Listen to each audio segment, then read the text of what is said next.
Жестока расправа се води деновиве во парламентот за ребалансот на буџетот. Власта вели оти прекроената државна каса е развојна, но опозицијата со силни критики обвини оти вака скроениот ребаланс на буџетот е наменет исклучиво за популистички цели, но и за купување гласови пред избори. Она што е евидентно е оти расправата главно беше насочена кон кратењето на капиталните инвестиции, кои со овој ребаланс на буџетот се скосуваат за 50 милиони евра, пари кои што треба да се наменат за 5% зголемување на платите во администрацијата. За ребалансот на буџетот, за состојбите во економијата разговараме во овие вести со бизнисменот Горан Рафајловски. Рафајловски, добре дојдовте во вестите на Алфа. Сакам да ве прашам дали го следите ребалансот на буџетот, жестоки критики меѓу себе си разменија власта и опозицијата. Најсилни аргументи на опозицијската ВМРО ДПМН кои можеа да се слушнат од собраниската говорница беа токму за кратењето на капиталните инвестиции, ставка за која често пати реагира и бизнис заедницата. Значи, бизнис заедницата секогаш реагирала за капиталните инвестиции. Значи, не се случило да не реагира, ама ние реагираме од кога ќе се донесе буџетот, а за ребалансот никогаш не сме ни реагирале. Бидејќи ребалансот е ситуација кога веќе не можеле да се остварат капиталните инвестиции и секогаш истите или се приќутувале во ребалансот, па средствата оделе нераспределени понатаму Министерство за одбрана и Министерство за полиција и добро е што овој пат премиерот веројатно сам го скрои буџетот, разговарајќи со министрите, бидејќи новата министерка не верувам дека имаше време за тоа, само освен да го брани, и направи буџет по мерка на владата, која смета дека вака ќе помогне на стопанството. Дали ќе му помогне, дали и по мерка на стопанството? Значи, некои мерки се сериозно добри за стопанството. И тука нема кога е добро, добро е. Значи, додавката до 100 евра да се зголемат платите, да не се платат придонеси за здравство и за пензиско, туку само персоналниот данок, што дефинитивно, значи, скусување на кругот на сива економија, намалување на можности за сива економија. Кога веќе некој ти дава, ако ти не користиш, тогаш го има комплетното право и да те затвори ако веќе работиш на сива, на црно или така натаму. Со тоа што треба многу поголем број на инструменти да се повлечат и многу посериозно. Понатаму, реално ги скратува оние инвестиции што не може да ги направи, бидејќи ние имавме во градежништвото, значи со патишта и така натаму, неверојатно слаб процент во првите 5 до 6 месеци. Да, сега нешто нагло е направена некоја експанзија после критиките на бизнис заедницата и тоа е добро. Значи, нешто се чуло, па се работи малку поинтензивно и посериозно и тоа е за почитување, значи кога е тоа така. А овој буџет е комплетно спакуван како оваа влада размислува дека треба да го тера стопанството и како треба. Резултатите ќе ги видиме. Резултатите не може да ги видиме сега и овој буџет е до крајот на годината и не разбирам зашто опозицијата постојано се повикува на избори, зарем закажени им се. А за до година треба да разговараат за нов буџет, нова одбрана, тогаш имаат право да гледаат дали е за избори или не е за избори. А до оваа година нема и тие обвинувања не ги гледам како сериозни. Сериозно би било кога би направиле сериозна анализа, па би виделе каде би одат тие пари, зошто одат таму тие пари и дали државата може да ги издржи тие пари.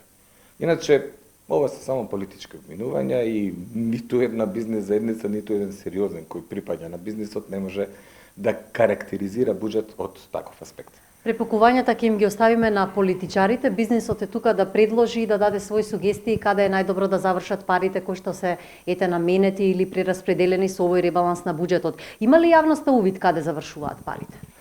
Значи, транспарентноста на увид или објавата на увид не значи дека јавноста има увид при трошење на парите. Прво треба да сте малку од малку да имате познавање за некои работи, кога ќе ги погледнете ставките да ви е јасно каде се трошат парите. Значи, описните објаснувања од страна на владата треба да се поголеми и поголеми каде ќе одат народните пари или така натаму како сакате кажете ги.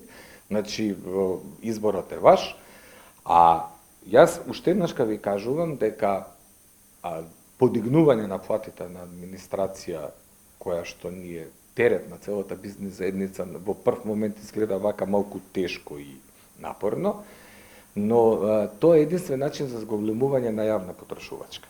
И од таа страна е сосема оправдано да се зголемат платите, бидејќи ќе се зголеми јавната потрошувачка, а зголемувањето на јавната потрошувачка е од корист на цела бизнес заедница. Значи, бизнес заедниците во светот се радуваат кога ќе се покачат платите, значи во целото стопанство, не само кај вас кој ќе ги покачите, бидејќи се зголеми потрошувачката, ќе почне бизнесот и за мајсот повеќе да врти, бидејќи оваа економија во последните 70 години, а да не кажам 80, после 40 години, исклучиво на потрошувачка базирана. Значи, ова не е економија на штедење, ова не е светска економија, зборувам, воопшто. Ова не е економија на некои други бази, ова е економија врз основа на јавна потрошувачка. Критики повторно на економските политики се упатија и за прогресивното оддалечување. Токму вие бевте еден од оние најгласни бизнисмени кои предупредуваа оти поради зголемениот прогресивен данок, дел од македонските фирми, компании, информатичари ќе ги селат бизнисите во регионот. Имате конкретни сознанија? Значи, конкретни сознанија директно немам, ама тоа може да се погледне во податоците на приходи по фирмите кои што ги давале или повеќе не ги даваат. Значи, јас им објаснив дека во првиот момент они ќе имаат нереални приходи на зголемениот данок од проста причина што компаниите од претходните години внесувале приходи, а наредната година е на плаќањето врз основа на паушалите што се случиле од претходната година. Наредната година тек ќе видиме сериозно дали има пат на тој данок и или е исти. Ако исто трагедија, заради тоа што не со имаме зголемување, тоа значи дека имаме намалување, а имаме зголемена стапка. Ако е не дај Боже паднат, тогаш е уште пострашно, а искрено мислам дека ќе биде или исто или ќе падне, заради тоа што начинот на размислување на луѓето со кои што се движиме, јас стварно се движам со бизнес заедницата е тако. Они може колку сакаат да се лутат на бизнес заедницата, но бизнес заедницата не може нагло и преку ноќ нешто да измените, заради тоа што вие имате некоја си социјалдемократска политика или пак некоја републиканска политика или не е важно. Значи, бизнес заедницата е јадро кое се менува по потреба. И затоа јас имам една стара изјава, ние сме жилави. Што год да се случи, може еден двајца ќе пропадне, може Горан, може, ама другите ќе опстанат и ќе продолжат понатаму и ние сме жилави, ние сме тие што е двигател на државата и на стопанството и така натаму.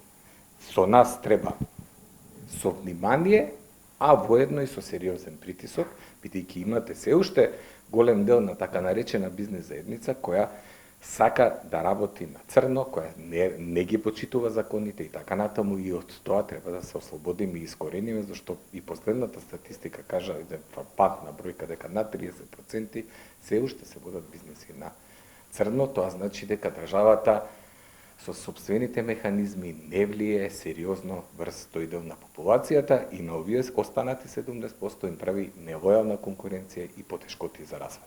Ви благодарам за времето и за разговорот кој што го дадовте за Алфа телевизија. Благодарам и на вас за поканата. Ги слушнавме ставовите на бизнисменот Горан Рафајловски, кој зборуваше за состојбите во целокупната економија, за капиталните инвестиции, ребалансот на буџетот. Кога сме на тема ребалансот на буџетот, како што и го почнав овој разговор, расправата за него во парламентот може да биде на комисијска расправа најмногу 10 дена, потоа оди на пленарна седница. За јавноста да подсетиме, оти досега се поднесени 391 амандман. Алфа телевизија продолжува да ги следи состојбите во економијата и расправата за прекроената државна каса.